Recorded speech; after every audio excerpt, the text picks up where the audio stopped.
I'd like to open with this story that Rabbi Spiro brings in his book that happened to the Panovich Rav. The Panovich Rav, he wanted to build Torah after the Holocaust. People couldn't believe his vision. Are you kidding us? This is what you want to do? You want to take this place in Bnei Brak and make it yeshiva? What are you talking about?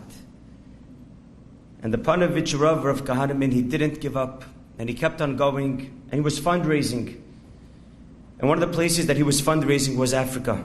He went to South Africa to make a dinner. And the Askanim, the Gabayim, they helped the rabbi with his beautiful mission to build Torah and to raise money that he needed. After the dinner, they gave the rabbi envelopes with checks inside. The rabbi the next day looked through it to see the generous donations that came through. And there was one check that stuck out. Not because it was the largest amount, which it was, but because it was made anonymous. There was no name on the check. Rav Kahneman's looking at the check. You give the biggest donation, at least let me see who you are.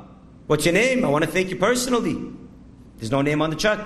He goes to the Gabayim. Anybody know who this check belongs to? Anybody know this? You see the signature? They look at the signature. You can't make it out. They go to the bank and they tell the bank, could you please give us information on this check?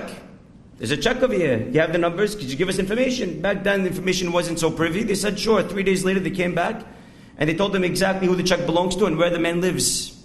Okay? He takes the name, he takes the address, and he starts asking people around, could you please tell me how to get to this address? He's not from South Africa. He doesn't know how to get to these places. So they look at the address and they say, Rabbi, where you want to go to this house, it's 8 hours away by train. 8 hours away by train? Somebody came from 8 hours away by train to the dinner to give such a donation, and he's going to stay anonymous? No way, no how. The rabbi took an 8-hour train ride. Bintil Jabal, wherever he ended up. He gets off the train, and he gets into a taxi, and he tells him, could you please take me exactly to this address that I need? So the man looks at the address, he says, sure, Rabbi, no problem. He starts driving. The rabbi thought it's going to be a few-minute ride. He starts driving and driving and driving and driving. The rabbi's thinking, where in the world is this place? How far do I have to travel already to get there? And the man's traveling and traveling and driving and driving and driving till he finishes the city and he drives out of the city. And he keeps on driving and the rabbi says, sir, do you know where you're going? Are you sure you know where you're going? He says, Rabbi, I know exactly where I'm going. Don't worry about it. And he's driving till he gets to some forest where there's a bunch of sheds and shacks. And he stops and he says, Rabbi, that's the shack that you need. A man that lives there traveled 8 hours to give me a donation for that amount to my yeshiva. Something is not wrong. He gets out, he tells the driver, please wait for me. If he ends up over here, it's not going to be good. He does not get back. He gets out of the car, taxi's waiting. He knocks on the door. And an elderly looking tzaddik opens the door. And he sees the rabbi standing there. He says, Rabbi, I knew you'd be coming. I was waiting for you. You knew I'd be coming, you were waiting for me? Can you please tell me what's going on? He says, Rabbi, when I was a little boy, my mother single-handedly had to raise me and my 7 siblings, all 8 orphans. How is she going to do it? She wanted to pay my tutor, my Melamed Torah. Someone that's teaching me Torah. How is she going to support my tutor? We had 1 cow. She milked the cow.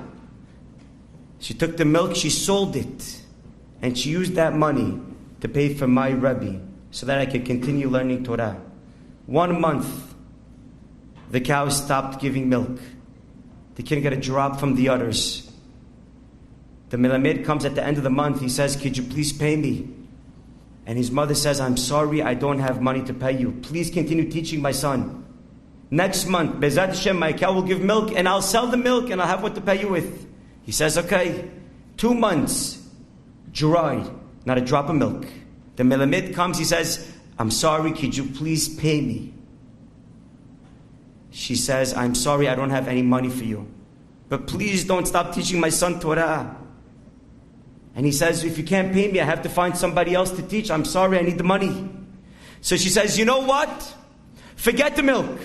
You see this cow? It's yours. Take the whole bada. The whole cow is yours. Take the cow, all the meat. My only way to support myself, I don't care. Just don't stop teaching my son Torah. And the rabbi said, when I was a little boy, I saw my mother give away our only cow so I could continue learning Torah. I understood what Torah is to my life. Torah is my life. When I heard there's a rabbi that's coming to build Torah in Bnei Brak, Rabbi, the check that I gave you, you know where I got the money from? I sold my house, I sold my possessions to live in the shack in the middle of nowhere.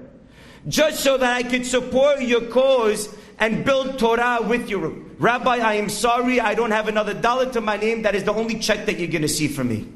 Please go build Torah with the check that I gave you.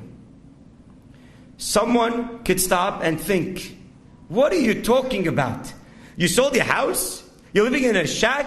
You're living in a shed? What are you doing? Someone that doesn't know what Torah is, they'll be confused.